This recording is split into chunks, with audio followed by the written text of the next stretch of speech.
Good afternoon. My name is Alton Walker. I am going to answer the following questions about the film Lars and the Real Girl.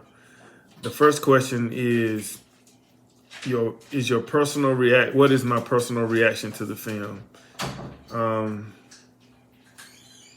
why? I like the film a lot. I like how the community rallied around Lars and supported him. I feel that we could learn a lot from the film as far as mental health and how family members and even friends and acquaintances can come together and support a person who is mentally ill. I think that was the best part of the film to me was how everyone decided to accept Lars and accept the mannequin or the doll as a person to help him get past his hang-ups and illness, his mental illness and whatever he was going through with being accepted by everybody and knowing and trying to figure out how to how to deal with being in the midst of other people, I guess you would say. I'm glad to see that they didn't give him any medication or even try to cure him in the sense of I don't even think they gave him a diagnosis of what was wrong with him. So I appreciated that part. The second question, why do you think Lars gets a blow-up doll? Why is his life like? What is his life like before he receives Bianca? In your opinion, what does he give her? Why does he give her the backstory of being a missionary and a very religious young woman? What kind of relationship does Lars have with Bianca? I think he got the doll because he realized he wanted a girlfriend and that he needed companionship. He lived a very fearful and scared life when it came to interacting with other people. He would at all costs go in the other direction anytime somebody tried to have a conversation with him or wanted to seem like they wanted to befriend him. He wouldn't allow any touching or any kind of contact whatsoever. I think Bianca I think he would say that she was religious and a missionary because that's the kind of girlfriend or woman he wanted to have in his life. He wanted somebody that was upstanding and respectful, that could be respected. And that's what he wanted his girlfriend or companion to be. He wanted the community to accept her.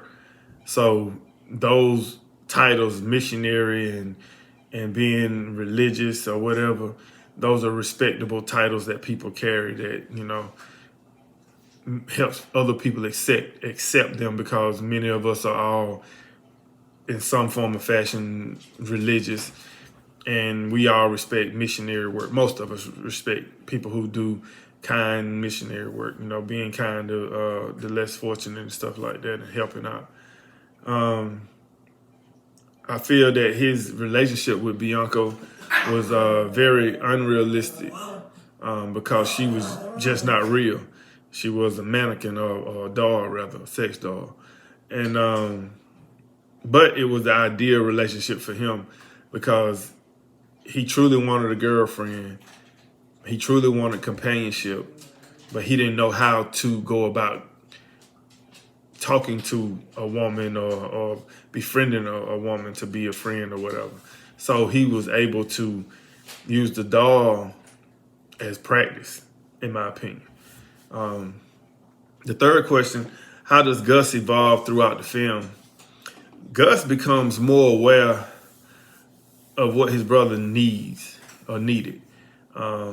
He started to show up in support of his brother by, you saw in the film, he even started giving the mannequin a bath and tucking her in at night, making sure she was in bed and all that kind of stuff. So he started to support him by accepting that role of taking care of her and getting her ready for bed and also just not, in my opinion, saying, hey, you need help, you need to go see somebody.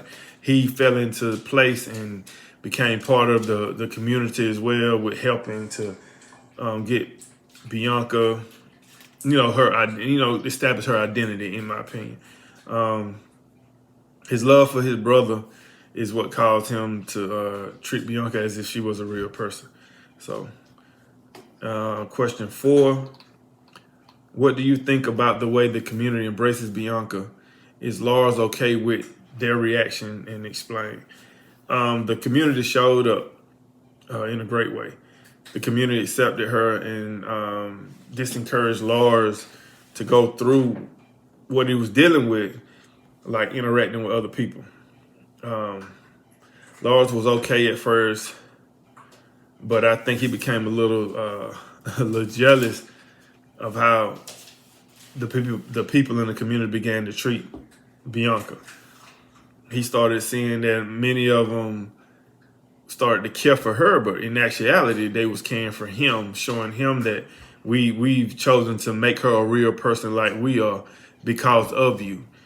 I think he decided he wanted a human girlfriend at some point, and this is why he decided that Bianca was going to be ill.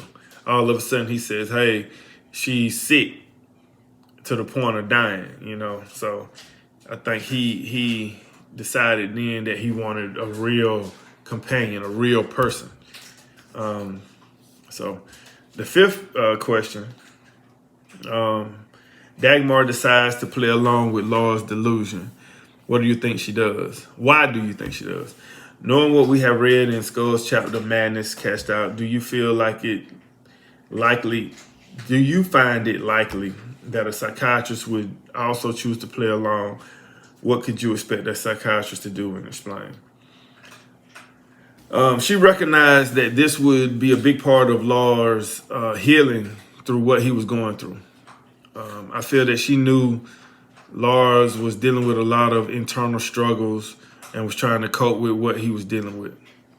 I think a psychiatrist would not have played along with this at all.